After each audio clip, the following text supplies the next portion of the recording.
The biggest rage baiters of all time. Okay, this video just had to be done. You guys really seem to like the last video, so I figured I had to run it back. Now, rage bait is an art form, okay? It's done to pretty much just make anybody as mad as possible. There's many methods to the madness. Some people might just instigate to rage bait, or some people might go about the method of being dumb on purpose, like Patrick, for example. Or sometimes people are just really annoying to the point where, at this point, they gotta be rage baiting. Because there's absolutely no way somebody could be this annoying. All right, anyway, so let's start off with Gumball. Okay, Gumball had to be...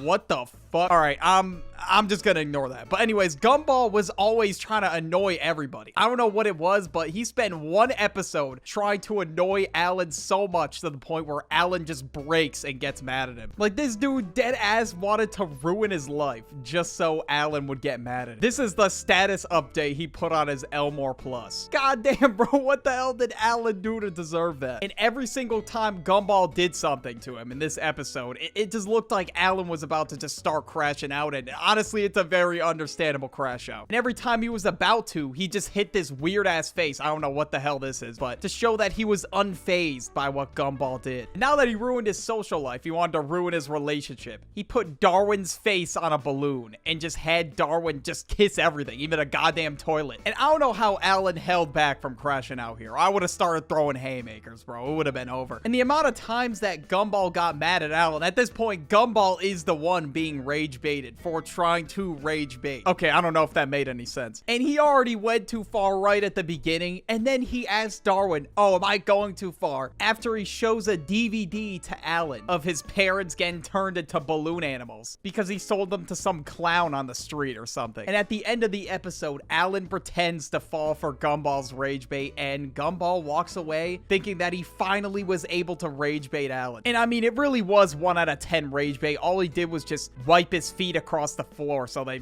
would squeak on the floor. You know, that wasn't really top tier rage bait, but the one time he did successfully rage bait somebody was his arch nemesis by the name of Rob. Now, Gumball forgot Rob even existed. He left Rob in the void. He didn't even know what Rob's name was in one episode, so that's why Rob hates him. And in the episode called The Nemesis, Rob stopped hating him. His new nemesis was now Banana Joe. And the way he decided to get Rob to come back and be his nemesis was to rage bait him. Rob was setting up like these goofy ass oldest trick in the book ass traps the entire episode, and Gumball just goes up to him and just starts distracting him every single time he's about to get Banana Joe to fall for his trap or whatever. And somehow Gumball just fucks it up for him every time. And I don't even know if he was intentionally rage baiting here. I think he was just being him, but regardless, it's fucking hilarious. But this dude Rob got so mad at him that he just grabs him and just starts shaking him around by the neck. But I guess that was Gumball's goal the whole time. He wanted an arch nemesis, so I guess he successfully rage baited him. And I've seen videos of this all over TikTok, and well, that's what inspired me to make this video. It was captioned some shit like, when you successfully rage bait, bro, and honestly, that really is how it feels. Okay, but now we got a sleeper pick. We got Bugs Bunny. Now, I don't know what was good with Bugs Bunny, but this dude was just a menace. I remember as a kid, I'd see a bunch of episodes that would air on, I think, Boomerang or Cartoon Network. It was Elmer Fudd trying to hunt Bugs Bunny during rabbit season. And even when, like, Elmer Fudd is about to shoot him and he's got, like, a fucking shotgun barrel pointed at his face, he always looks so confident because he knows that he's just gonna trick Elmer Fudd every time and just rage bait him. And he does every single time. It's kind of like also the coyote trying to catch the Roadrunner too. Like, bro never gets the Roadrunner. But it was just insane how gullible Elmer Fudd was. The amount of times he fell for shit, it was insane. Then in one episode, I think it was called Duck Season or something like that, Bugs and Daffy were fighting over who was going to be hunted by Elmer Fudd. According to Bugs, it was duck season, and according to Daffy, it was rabbit season. And when they got in a back and forth argument about it, Bugs said the opposite one and got Daffy to take a shotgun bullet to the face. And this happened multiple times, so the sheer amount of rage baiting here was crazy. But at the end of the episode, it ends up being Elmer season, so Elmer gets hunted by Daffy and Bugs. Crazy ending. ending. But Bugs would also often rage bait Yosemite Sam. Now, I think this took place in the 1981 movie. And now I found this clip when I searched Bugs Bunny Yosemite Sam. And pretty much, this dude was trying to have a Western standoff with somebody. And the whole time, Bugs was just rage baiting him. He didn't follow the rules of the standoff. He was already saying he had onion breath at the beginning because he got up in his face. And Bugs being a rage baiter is definitely one of the reasons why I think Looney Tunes is hilarious. Now we got Stewie. Now, Stewie always has something to say. He's that kind of rage baiter. He'll say the most out-of-pocket shit just to try to get you mad. And isn't specific episodes. Like, this is just who he is. He just followed some random fat guy with a tuba. And Chris as well. I don't know why he's like this, but this is the type of funny-ass shit you'll see him doing in a lot of the episodes, to be honest. And literally every episode, he's making wise-ass remarks to get everyone mad. Or, like, probably the most iconic example I could think of was where he was like, Mum, Mum, Mummy, like, for 2 minutes straight. Lewis!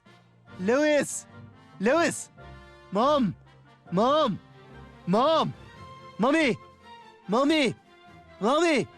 Mama! Trying to get Lois's attention. And then when she finally said what, he just said hi and then just ran away. Like, at this point, he just does it for the love of the game. And Stewie definitely takes it too far sometimes, for sure. Like, he just says, like, the most ruthless shit of all time without even giving a second thought about it. Okay, we have to talk about Morcai and Rigby. I've talked about them in a lot of videos at this point, but, I mean, they just fit the qualities for a lot of these characters. And when it comes to rage baiting, okay, there's no stopping them. In the episode Lunch Break, Morcai and Rigby order this super sub sandwich that's like $80. It was like a 8-foot long sub or something like that. And Benson's reaction when they open the trunk is just priceless. But Benson, of course, is pissed off because he spent $85 on this goddamn sandwich that they're probably not even gonna eat all of it. So he said, if you don't eat all this by the end of the day, you are both fired. So they somehow plate clean the sandwich by the end of the episode. And honestly, you know what? Yeah, they did kind of deserve that. And in the episode The Prank Callers, Morcai and Rigby made this prank call on Benson. And honestly, this is one of the funniest episodes in regular show. But Benson, I don't know, he was low-key asking for it because how do you fall for a Joe Mama joke? That's kind of embarrassing. So this was like the weakest form of rage bait, yet Benson still fell for it. And after falling for a Joe Mama joke, this dude Benson was screaming through the phone that the person on the other end of the line was gonna get tracked down and that he was gonna find them. All that over a Joe Mama joke? Yeah, that's kind of insane. I can't lie to you. And this dude just kept yimming on for a whole nother 30 seconds when he could have just hung up the phone. And they made him react so much to the point where they couldn't even keep it together. Like, Rigby had tears in his eyes. But this dude, Benson, got so mad that he fell for the oldest trick in the book that he stormed into this room that Morcai and Rigby were in, that he lost his shit. And he was like, Ring, ring. Hello. What's that? Morcai and Rigby are banned from using the house phone? And then he just destroys it. Like, what I don't get about Benson, he's like always complaining about shit getting destroyed. Yet, I mean, did you see his apartment crash out? Like, that was insane. Benson has got to have one of the shortest fuses I've ever seen. And Benson was on that same caliber of David Ortiz just smashing the phone in the dugout. And Benson is also responsible for a bunch of shit getting destroyed around the park. Like, this dude is responsible for, like, smashing so many things. It's unreal. Okay, that sounds a little crazy out of context. All right,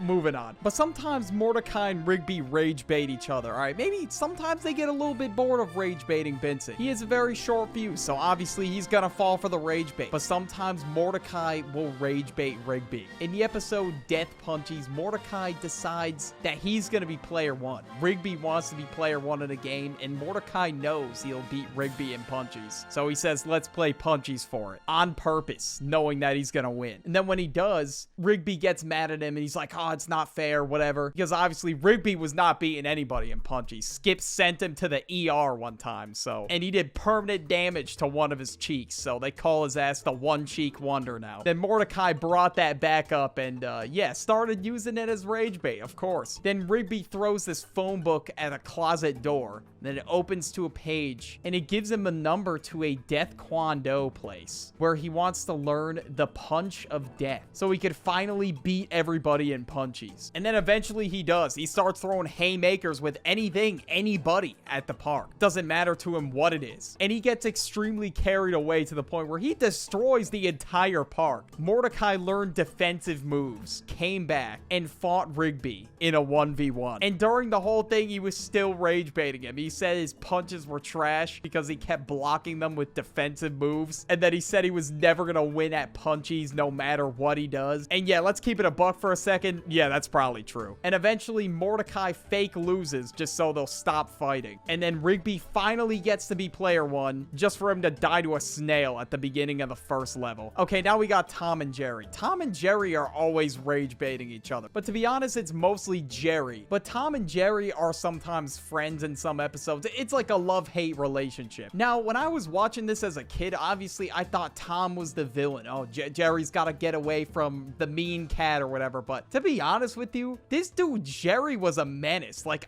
now I'm looking back at the show, the amount of injuries and pain that Jerry has caused Tom is unreal. So honestly, there really is no villain. They're kind of just beefing with each other, rage baiting each other or whatever. Sometimes it's Jerry that starts it, sometimes it's Tom. I guess just to cite an example, there's this one episode where they went to the beach. I remember watching this one as a kid. The whole time they were just messing with each other. Like the moment Tom got there, he just plopped all his stuff on top of Jerry. With them, sometimes there is no harmony. There is no living a normal day. They just went back and forth at it the entire day. I've never seen a beef so persistent in my entire life. SpongeBob and Patrick. All right, they gotta be top 3 at least. There's no way. The amount of clips I've seen floating around IG Reels or TikTok of SpongeBob and Patrick rage baiting Squidward is unreal. Or just Patrick being so dumb to the point where it's gotta be on purpose. There's no way. Like at this point, he's gotta be purposely pissing them off. In the episode Mermaid Man and Barnacle Boy 3, this dude SpongeBob was teaching Man Ray how to be good. Like he signed his ass up for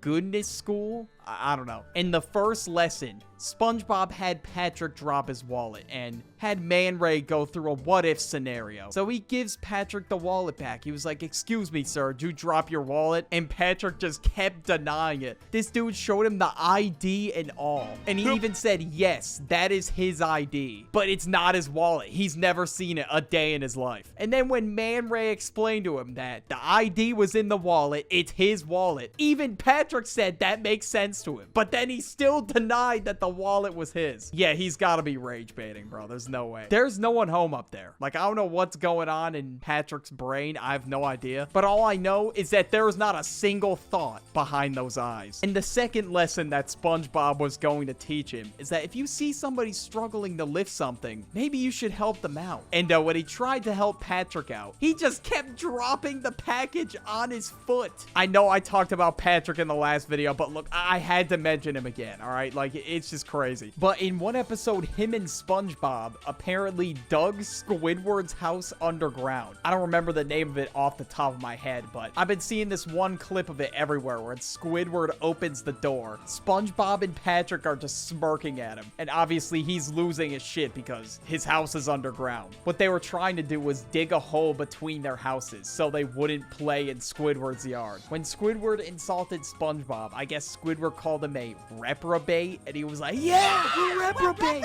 Yeah.